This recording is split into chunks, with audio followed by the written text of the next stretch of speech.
Startup businesses. New business startups can be found in nearly all industries, but as we've learned about the economic sectors, we know that there's primary, secondary, tertiary sector. The startup businesses might be more likely in some of them rather than others. Depends really much on also the economy, if it's a less developed economy, a developing economy, or a developed economy or developed country that we're talking about, and what is the relative importance of one sector, economic sector in that economy, compared to another one. So obviously, if we're talking about a less developed country where most of the people are working in the primary sector, it is going to be more likely to find new business startups in that particular sector. For example, in the primary sector, we might be, looking for startups in fishing, market gardening, producing crops to sell to local markets, things like that. Then later, if we're going to talk about developing economies or developing countries, then maybe startups are going to be found mostly in the secondary sector, such as jewelry making, going to be dressmaking, craft manufacture, things like that, where you're actually producing goods. And then when we're talking about the tertiary sector or the service sector, then this is going to be the more common sector where businesses are starting up for the developed economies. So here we would put hairdressing, car repairs, cafes and restaurants, child minding. If you're not sure what child minding is, it's like babysitting, it's taking care of children. And quaternary sector, that would be, IT support, website design, consultancy, things where you're using data, IT, know-how, knowledge. Why is it that in a developed country, you're going to find startups mostly in the tertiary sector? It's because developed countries are going to be more likely to spend more money in the tertiary sector because they are more wealthy and because this is the more important sector of the economy. This is where more value is created. So people are going to be attracted to startup businesses there in these sectors. And what is in general the impact of enterprise? What do you think? Why do all governments have some kind of policies that aim to encourage more people to become entrepreneurs? Why is it beneficial? Why do we want to support, enterprise? Why do we want to support entrepreneurship? Enterprise, as the skill or as one of the factors of production, it creates employment. What do we mean by that? Most startups are actually sole traders. You're self-employing, you're employing your family, your friends, you're creating jobs for the local community.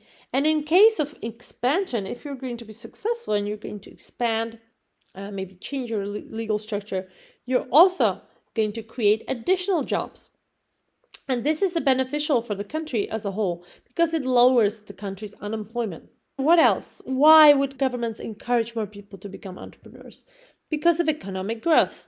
If you're increasing the output of goods or services, you're increasing the gross domestic product of the country, the GDP, and that leads to higher standards of living. And who wouldn't want to live in a country with higher standards of living? Everybody would.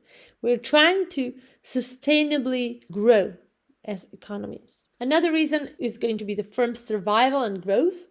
So obviously, a lot of businesses are going to fail, but those who survive will make up for the failed ones. And they will also make up for the declining industries as technology, changes consumer tastes or makes some industries obsolete. And last but not least, we want entrepreneurs and intrapreneurs everywhere because we want to drive innovation and we want to drive technological change even further. New businesses tend to be innovative and they tend to force others to innovate, to stay competitive too. And we want that innovation because that leads to, usually that leads to a higher efficiency in the use of our limited resources, of our limited factors of production, and adds value to the consumers and the society as a whole. So this is why, a lot of the times governments have different programs to encourage people to become entrepreneurs, and it's beneficial for the economy. The common steps of starting up a business. So what would we start with? At the beginning, you need to identify some market opportunities. So exactly like that, I think it was Sean Walsh guy in our case study. He looked at the market. He saw a gap in the market, a niche that he could fill with his idea, and he decided to fill the market. Obviously, there will be more to it. You might identify the size of the market, whether you're going to have a lot of customers, you're going to have some market research. But in general, the one step we can call it identifying market opportunities. Then once you identify your market opportunity, you're going to want to think about the capital. Where are you going to source your capital? Where are you going to get your finance? Are you going to take a loan? Are you going to use your personal savings? Are you going to ask some friends and family to invest in your business? So this is sourcing capital, getting all your finance ready. You might be also determining your location. Where are you going to set up your production? Where are you going to set up your store? Determining a location is going to have a big effect on the business as well, as we're going to see later on when we talk about location as a chapter on its own.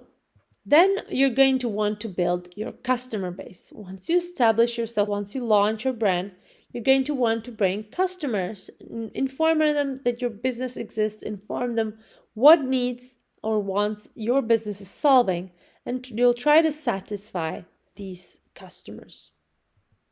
But at the same time, once you're looking at these common steps, a lot of startups are actually facing problems.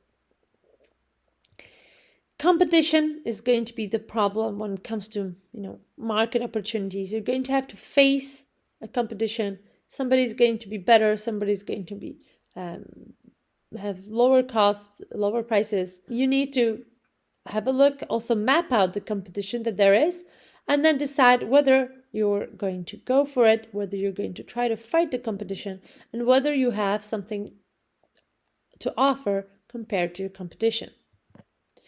Lack of record keeping. So this is a problem faced by startups, that they don't keep records, they don't keep track of their incomes, whether it makes financial sense for them to keep going. They might not be skilled enough to actually calculate all of that, and they might just not keep track of their data. Lack of finance and working capital.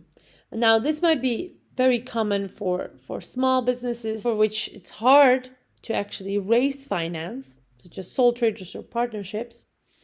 But also, even for bigger businesses, for private limited companies, you might limit yourselves, and your expansion and your opportunities are going to be limited by the finance. How much finance can you invest, and even how much working capital do you have? The working capital is the capital that you're using for your daily running of your business. And in the end, it might also come down to having poor management skills. As you can see, to be a successful entrepreneur, we talked about the different qualities that an entrepreneur should have. But if you don't have these qualities, if you're not a good manager, then that might be a problem that you're going to be facing. And that might be actually the limitation of your business. And then obviously any changes in the business environment are also going to affect you and your performance as a business. Thank you guys. See you next time.